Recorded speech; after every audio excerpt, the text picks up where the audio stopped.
वांगचुक जी एक प्रकार से वो एक क्रांतिकारी ही हैं जो इस देश के लिए, इस देश के युवाओं के लिए सिस्टम के खिलाफ अनशन पे बैठे हैं, भूख हड़ताल पे बैठे हैं भाई।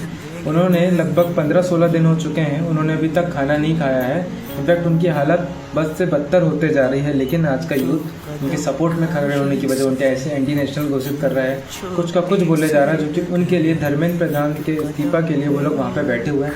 मुझे शर्म तब आती है जब ऐसे महान योद्धाएँ वहाँ पे बैठ के इनके अनशन के लिए, इनकी मांग के लिए, इनके हितों के लिए रक्षा करते हैं, तब वही युवा इनके विरोध खड़ा होता है। मुझे ये चीज़ समझ में नहीं आती।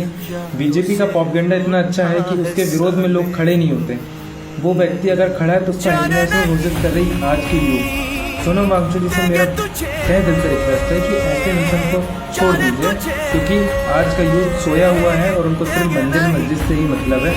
किसी की अनशन, किसी की भूख से, किसी से कोई मतलब नहीं है। देश पूरा बिक भी जाएगा तब भी उन्हें मंदिर मस्जिद ही चाहिए होगा। इसलिए हम अगर हमारे देश में सोनम वांगचुक जैसे व्यक्ति की जान चली जाएगी ना, पूरा देश के लिए बहुत शर्मनाक बात होगी। ये सबसे बड़ी बात होगी, क्योंकि ये देश के एक हृदय, एक प्रकार से कहना चाहिए heart of India Sonam Wangchuk ही हैं, जो अनशन पर अभी तक बैठे हुए हैं और छात्रवृत्ति में इस्तीफा के लिए, धर्मेंद्र प्रधान के इस्तीफे के लिए बैठे हुए हैं। लेकिन आज के यूथ भी उनका एंटी नेशनल घोषित कर रहे हैं। भाई उसकी हालत बद से बदतर होते जा रही है। वो एक लेजेंड है। फिर कल को अगर उन्हें कुछ हो जाता है तो तुम जैसे कुछ चूतिया लोग स्टोरी में चिपकाएंगे legend never died, legend never died. मतलब भाई जब वो जिंदा है उनके समर्थन में खड़े रहो। मैं भी उनके समर्थन में जंतर मंतर जा रहा हूँ 19-20 तारीख को उनके समर्थन में। उससे जितना वो सहयोग होगा उतना तो मैं करूँगा ही करूँगा, लेकिन कम से कम आप उनका मनोबल मत तोड़िए। और जो सिस्टम चल रहा है उसके करप्शन के अगेंस्ट चाहिए। अभी तक ऐसा एक भी यूनियन, एक भी संगठन सामने नहीं आया जो नीट पेपर लीक के विरोध में बोल सके। मीन्स दैट कि कुछ एनजीओज़ की बात कर रहा हूँ मैं, किसी पार्टी विशेष की बात नहीं कर रहा।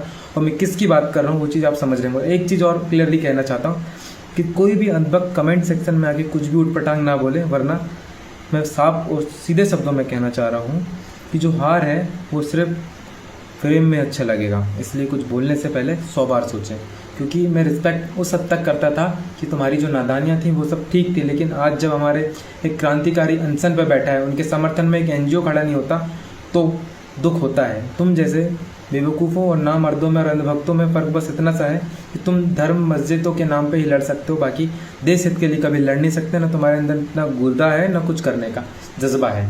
बस तुमको ये चाहिए, अगर कोई मंदिर का मसला है या कोई मस्जिद का मसला है तो उसमें बाकायदा आप इंटरफेयर करेंगे। बाकी छात्र हित के देश में कोई बात करेगी, सत्ताधारी पार्टी गलत भी करेगी तो उसके विरोध में आप लोग जाएंगे नहीं, क्योंकि वो पार्टी जो है एक धर्म विशेष है, क्योंकि एक गलत है और सबसे घटिया गवर्नमेंट है।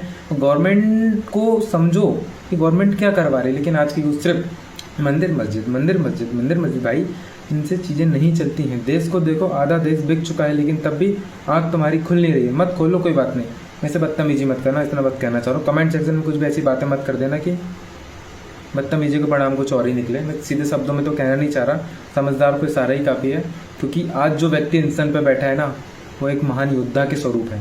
उनके खिलाफ एक वर्ड नहीं सुनूंगा, और अंधभक्ति की जो लेयर है वो एक हद तक ही रखना। इनकलाब जिंदाबाद।